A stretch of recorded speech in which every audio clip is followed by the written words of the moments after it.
Step 4 in the selling process is the buyer's home inspection. Now, that home inspection is usually conducted by the buyer within 17 days after the contract is signed. If we have a cash transaction, again, that inspection period may be shortened to 10 or 12 days.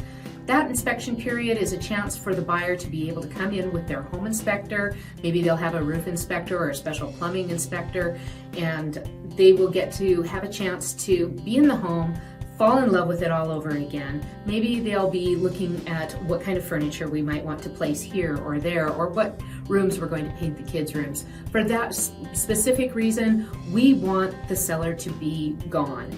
We like those buyers to be able to have the privacy to enjoy the home as they can see themselves beginning to live there.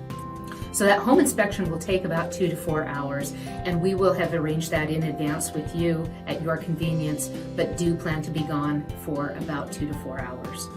The last thing I want to make sure you understand is that the buyers will get their inspection report, and it'll have usually anywhere from 10, 15, maybe 20 or 25 items on it, depending on the age of the home.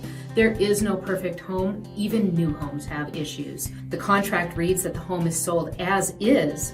However, the buyer still has a right to make a request for repairs, and you as the seller can say, I'll do some of it, all of it, or none of it. Now, if there are large items or there are safety items, we usually try to see what we can do to get those taken care of and be able to negotiate those. If you have any questions, don't hesitate to ask.